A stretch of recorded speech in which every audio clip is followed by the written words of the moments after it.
A very good evening to my fellow Canterburyans, and it's such a pleasure to have everyone gathered here today.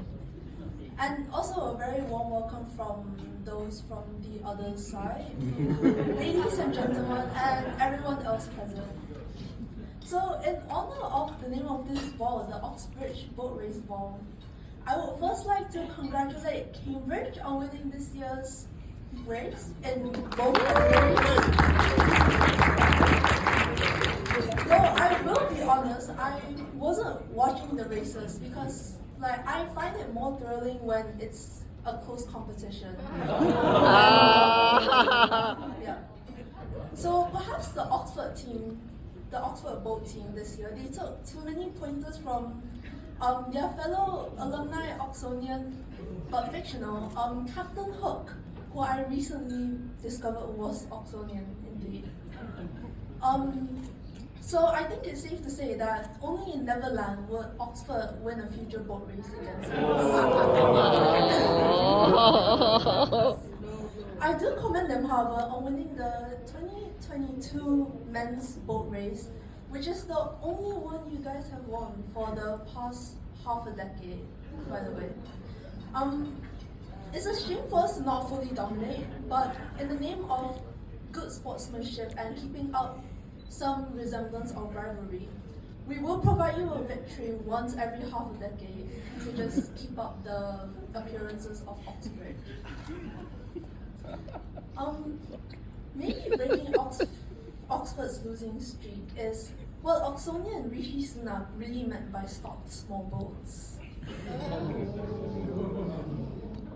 But that aside, the resilience and effort shown by both universities' teams is truly amazing, as is the persistence displayed by the alumni of our universities. I suppose the spirit of Oxford's rowing team can be summarized by a quote from a very famous and fairly recent Oxonian Prime Minister: "I'm a fighter, not a quitter." However, it was also a very viral sensation. I'm not sure if the other generations are aware that an iceberg lettuce bought from Tesco famously outlasted the Oxonian in her 7-week presidency, which is what I assume is a lot more typical of the Oxonian spirit.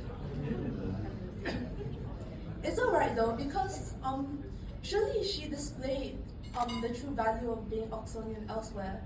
For example, in being a figurehead for having a strong moral compass and humanitarianism. She certainly didn't say, after recently losing her seat, and I quote, "The Human Rights Act made it very difficult for us to deport illegal immigrants."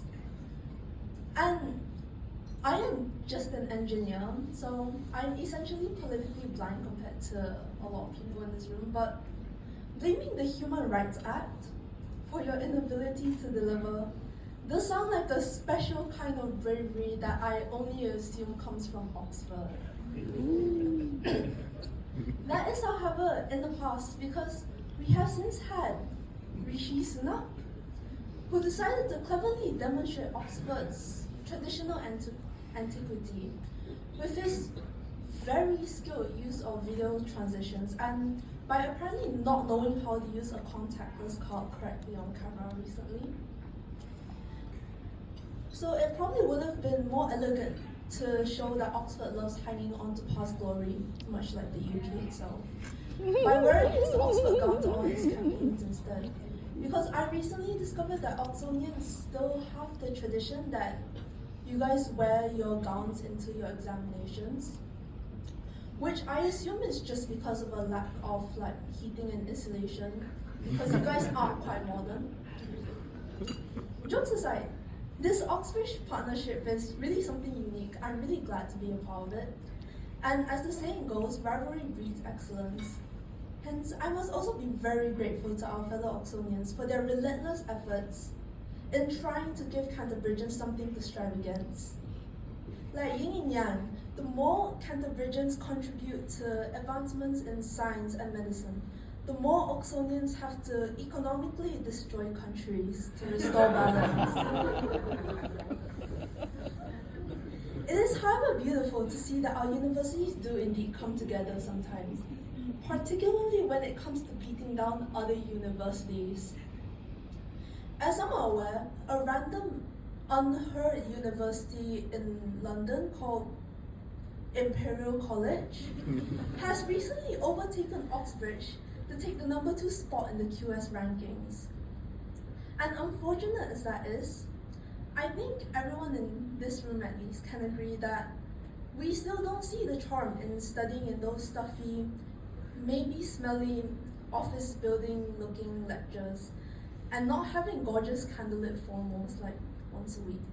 For me at least, it was once a week. But to end the toast, I would like to thank Dr. Sean Tan and all the organizers here today for arranging this annual ball which brings friends close and enemies closer.